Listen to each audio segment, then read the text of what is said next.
Well, I'm Dr. Sandesh Mahekar, and you see a couple there.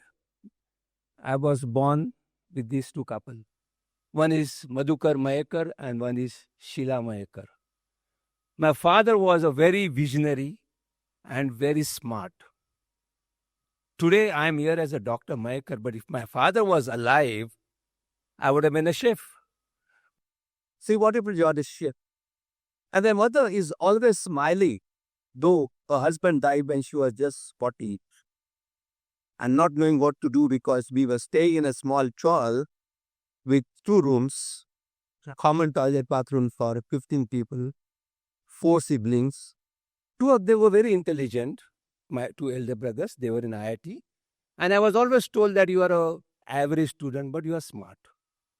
And the mother is always smiling from those days till today. God bless her. She is running 96 with me, and she is very happy. So always we say that the DNA of your parents come down to you, and that's what has come down to me. Well, my relation with chef is still there. As you see, the next slide is not going. Yeah. As you see, I've been lifted by two people. One of them is Chintan Parekh, a Michelin star chef from New York. Another one, a restaurant called Dhamaka. Another one is the owner of the restaurant called Dhamaka. Why did they lift me? They came to my house for dinner, and while talking, I just tell them, your business runs because of me. They looked at me. I said, what? I said, yeah, because if people don't have teeth, how can they come to your restaurant? How can they eat? Then they lifted me. They said, yeah, you are right. So as a dentist, we are running a big business of food. If people don't have teeth, they will be out of business. One fine day, Rujita Divekar, a very renowned dietitian, was taking my live Instagram, and I suddenly said, Rujita, your diet is useless for me. She said, what are you saying? I said, yeah, if I don't have teeth. So the importance of teeth is so much, but lay people take it for granted. Arey, yaar, we have got 32 teeth. At the age of 70, 80, one or two goes away. What's the problem? So I tell them that you got 10 fingers. At the age of 70, one finger goes. What the problem? No, that is the problem. So friends, teeth are so important for chewing. And we always say, count your bite and reduce your weight. The reason being that if you count your bite and eat, say you bite 20 times and eat, it will automatically go into stomach. Instead of eating this much, your stomach will full by eating this much. So the diet, or we will say about diet. Yesterday somebody said on television that 56%, AIM study, 56% of the people having general systemic problem or the gut problem is because of diet. And in that 56%, as a dentist, I can say that 95% were having dental problems. Because they can't chew. And if they can't chew, they can't digest because we don't have teeth in our stomach. So that's the importance of teeth, which is very, very important. So my relation, like my father said, should be with the chef. If food is always there. So that's very important to say. Now, you see this many cars here from Fiat to Ferrari. Everybody can run if the fuel is perfect. Similarly, all of us can survive and have energy if what we eat is digested and we get minerals, etc. Another important aspect of dentistry is that is taken for granted. You will send this car for servicing every 1,000 miles or kilometers or 6 months, 2 months, 3 months, 1 year, whatever it is, but they will never go to dentist unless they have a problem. Why? Because dentistry is considered as a part of medical, which is wrong according to me. Because medical, you go to them when you have a problem. And medical is allopathy, Ayurveda, Unani and homeopathy. Whereas dental is out of that. So dental you have to go when there is no problem. And if you have a problem and you go, that means your tooth is already gone. So that prevention in dentistry is what we teach all the time. And that's what everybody should do, that we can guarantee you that your teeth has come with you, your teeth will go with you. जो हिंदी में कहावत है, जब तक जीना है तब तक खाना खाना है, जब तक खाना खाना है तब तक दांत की जरूरत है, और जब तक दांत की जरूरत है डेंटिस्ट की जरूरत है. So that's my profession, which is very, very important and is very, very, because every human being needs a dentist. If anybody becomes a gynecologist, 50% population is gone. Pediatrician up to 14 years. Cardiologist, some people. But dentist from birth to the end.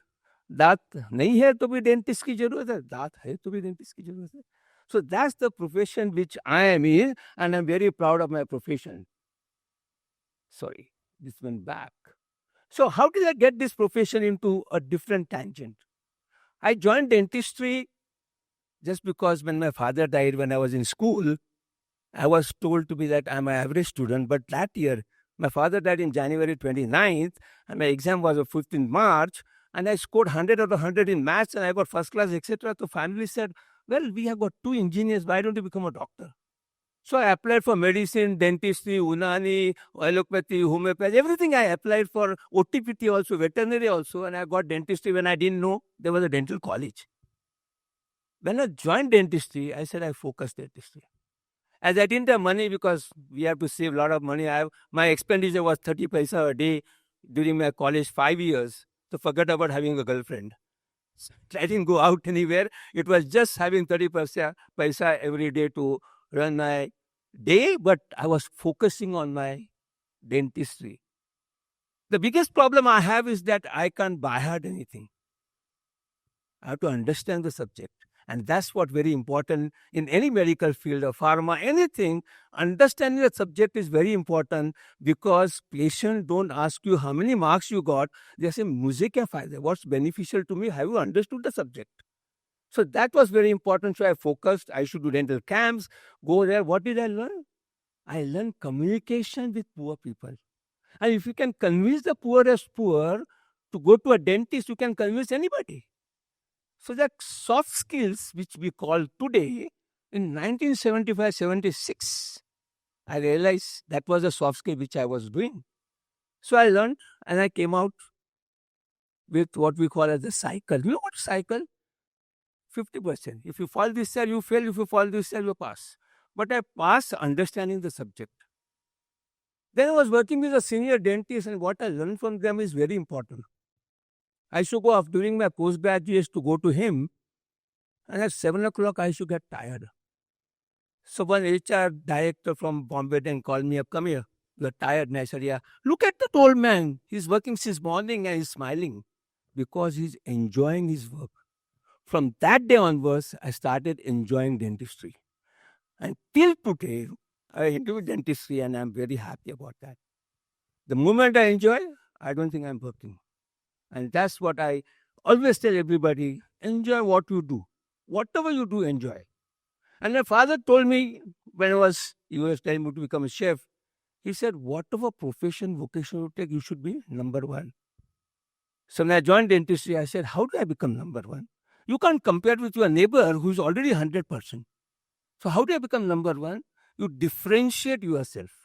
And that's why I went abroad to learn cosmetic and aesthetic dentistry, which was not there in India. So I came back, I said, wow, if I can learn sitting in New York auditorium, why not other 100 people learn? So I formed an academy of aesthetic and cosmetic dentistry. The central person sitting there was council president. So I got a recognition from Dental Council of India that there is something called aesthetic and cosmetic dentistry. And that's how we started aesthetic dentistry. Then subsequently, when you see with the academy, how do you go further? To go further, you have to understand the smile. Aesthetic and cosmetic dentistry smile. Smile is a curvature which, is a amuse, friendly expression, etc. That's the smile. But if we see the smile, the curvature passes through the eyes. And that is very important. So your eyes tell you whether you are smiling or not, which we experienced during COVID time. During COVID, we are wearing the mask, and you look at the eyes, they will tell you whether you are smiling or angry. So eyes are very, very important in smiling, and that's what you see. Now, if you see here, the Mona Lisa smile, do you think she is smiling now? What? Do you think she's smiling now? This is what I want to go back. Yeah. Do you think she's smiling now? No. The moment you see her eyes, you can see she is smiling. And the eyes are very, very important. And that's what we always say. You can see this girl having gummy smile, but she is very happy. She said, I'm happy with this smile. So when we say change your smile, is not changing the smile, giving confidence to somebody. But to know that, you should know how to smile. When I tell my patient to smile, I want to design you a smile, they show their teeth. That's not the way. There's 6 stages of smile. So what are 6 stages of smile? The stage number 1 is your lips are relaxed, your body is relaxed. The stage number 1 is relaxed. You can try now. Just relax yourself. Your teeth are not touching, your lips are not touching. Stage number 2 is the corners of the mouth go horizontal. The corners of the mouth go horizontal. Yes. Stage number 3, you open your mouth so much that your edges of the upper teeth rest on the vermilion border of the district line.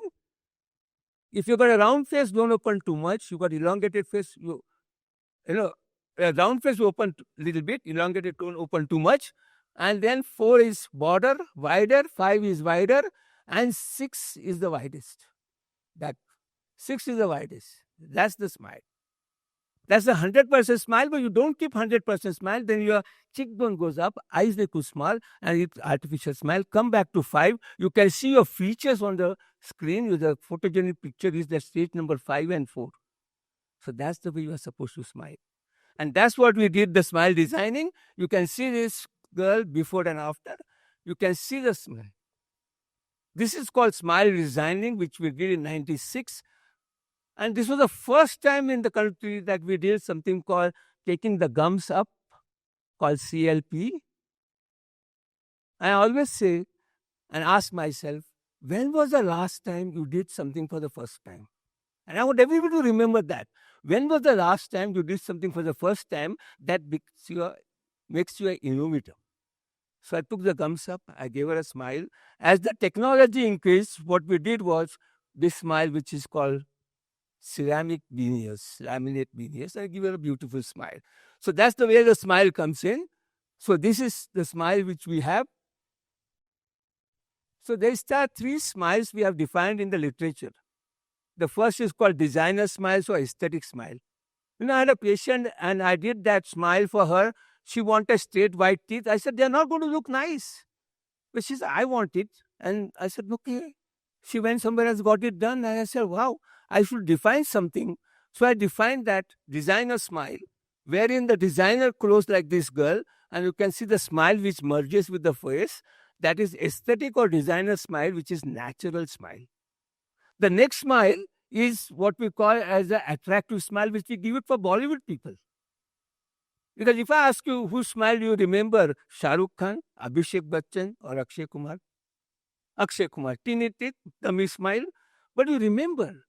So you have to remember the Bollywood people, and they want you to remember. So we give attractive smile like this, what we gave it to Priyanka Chopra, where we kept her teeth the way they were, but little in and out. That's look attractive.